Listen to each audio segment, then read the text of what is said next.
जोहार news box Bharat में आप सभी का स्वागत है। और आज देश में सबसे बड़ा जो एजेंडा है, जो सबसे बड़ी खबर है, वह है वक्फ अमेंडमेंट बिल 2024। जी हां, लोकसभा में वक्फ अमेंडमेंट बिल अल्पसंख्यक मामले के जो मंत्री है किरेन रिजिजू पेश कर चुके हैं। उस पर लोकसभा में चर्चा हो रही है। विपक्ष पूरी तरह से सरकार को इस बिल को लेकर घेर रहा है और सीधा आरोप यह लगा रहा है कि जबरदस्ती इस बिल को सरकार ने यानी भाजपा ने पेश किया है। वहीं दिल्ली में आज all India Muslim personal law board ने भी प्रेस कॉन्फ्रेंस कर इस बिल का पुरजोर तरीके से विरोध किया। All India Muslim personal law board ने सरकार से कहा है कि अगर यह बिल पास हो जाता है तो पूरे देश भर में आंदोलन चलाया जाएगा तब तक जब तक यह बिल वापस नहीं होगा। आरोप यह है कि जबरदस्ती भाजपा की सरकार वक्फ के नाम पे मुसलमानों को परेशान कर रही है। दोयम दर्जे का नागरिक बनाना चाहती है भाजपा, वक्फ की संपत्ति को हड़पना चाहती है।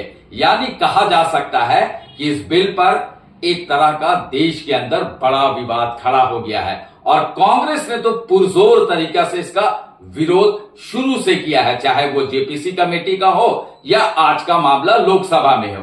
दूसरी ओर रांची में कांग्रेस के भवन में जो झारखंड कांग्रेस के प्रदेश अध्यक्ष है केशव महतो कमलेश, पूर्व मंत्री सुबोध कांसाय, पूर्व प्रदेश अध्यक्ष राजेश ठाकुर, शहजादा अनवर, राकेश सिन्हा, उन्होंने काली पट्टी बाजू में बांधकर मीडिया के सामने आके वन अधिकार नियम जो आज वो भी पेश हुआ है और वक्फ अमेंडमेंट बिल 2024 उसको लेकर कड़ी आपत्ति दर्ज की है। साफ शब्दों में नेताओं ने कहा कि भाजपा जबरदस्ती हर बिल को पास कराकर देश में एक तरह का नफरत फैला रही है।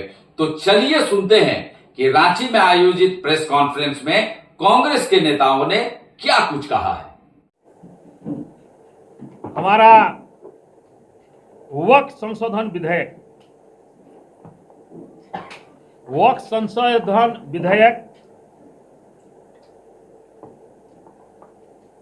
का हम कांग्रेस जन विरोध करते हैं। वक्फ बोर्ड परिषद में गैर मुसलमानों को शामिल करने का प्रस्ताव वक्फ संपत्तियों के प्रतिनिधित्व और प्रशासन के बारे में चिंता पैदा करता है, जिन्हें पारंपरिक रूप से इस्लामी कानून के अनुसार प्रतिनिधित्व किया गया है। ये जो है नंबर 1, यानी वक्फ बोर्ड परिषद में गैर मुस्लिमों को शामिल करने का जो षड्यंत्र है, इसका हम लोग विरोध करते हैं। हमारा मानना यह है कि ये जो बिल इंट्रोड्यूस किया गया है वक्फ अमेंडमेंट बिल, यह देश का जो लोकतांत्रिक ताना बाना है, जो धर्मनिरपेक्ष सेकुलर ताना बाना है, उसको छिन्न भिन्न करने का एक बहुत बड़ा कंस्पिरेसी है और योजनाबद्ध तरीके से जिस तरह से 2014 के बाद में एक एजेंडे से भारतीय जनता पार्टी सरकार चला रही है, उसी एजेंडे का एक हिस्सा है। सामान्य बात हम बोलते हैं, बात यहाँ हिंदू, मुसलमान, सिख और ईसाई की बात नहीं है। बहुत ठंडे दिमाग से हमको लगता है सबको कंसेप्ट क्लियर होगा, लेकिन एक आध बात पर आपका ध्यान आकर्षित करना चाहता हूँ। क्या आप कल्पना करते हैं कि देवघर का बाबा का जो मंदिर है या देवड़ी मंदिर जो है या किला मंदिर जो है, उसके प्रबंध समिति में कोई नॉन हिंदू वहाँ पर इंट्रोड्यूस हो? क्या हम ये उम्मीद करते हैं कि गुरुद्वारा प्रबंधक कमेटी रगातगंज में है जो वहाँ पर कोई सिख के अलावा कोई दूसरा आदमी? इस देश में एक मान्य परंपरा रही है, और इसकी एक खूबसूरती रही है। जिस प्रकार से यहाँ पर इन्होंने बिल इंट्रोड्यूस किया है वो पूरी तरह से गैर संवैधानिक है और इनकी मंशा को दर्शा रहा है। ये पूरा सामाजिक आप जो है डीएम को पहले जो वक्फ ट्रिब्यूनल को जो पावर था, उस पावर को आप विड्रॉ करने के बाद, अभी कोई साथी बोल रहे थे, आप इधर बोल रहे थे, हमारे एक मित्र बोल रहे थे कि आप अभी कैसे बोल रहे हैं, इसलिए अभी बोल रहे हैं कि जो जेपीसी के, जैसा कि हमारे राजेश ठाकुर जी ने बताया, ज्वाइंट पार्लियामेंट्री कमेटी के माननीय सदस्यों में से जो विपक्ष के लोग थे, उन्होंने जो 40 संशोधन दिए थे उसमें से 90% संशोधनों को मानने से इनकार कर दिया गया। और जिस प्रकार से एडेमेंट है, रिजिड है संख्या के बल पर, संख्या के गुरूर और संख्या बल का घमंड में, चूंकि लोकसभा के अंदर में इनके पास में आंकड़े हैं, इस वजह से ये सरकार पूरा सामाजिक ताना बाना को तहस नहस करने पर जुटी हुई है।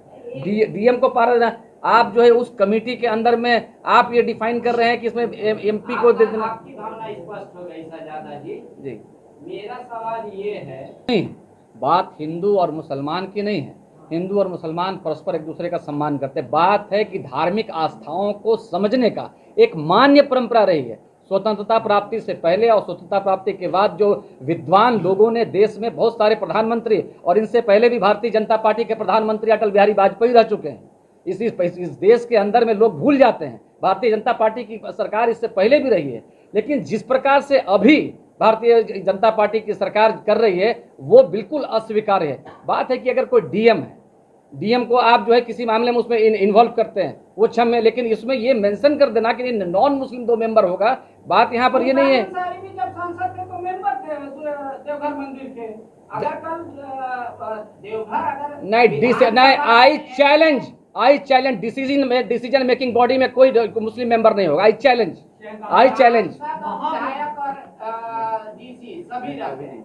मेरा एक और सवाल है, वक्फ बोर्ड का आप कह रहे हैं और दूसरा संशोधन, वक्फ बोर्ड के पास 2013 में आप लोग % जो है हमने जमीन का सेटलमेंट और सब कुछ कर दिया है, डिजिटलाइजेशन कर दिया है, फिर विवाद की बात कहाँ है?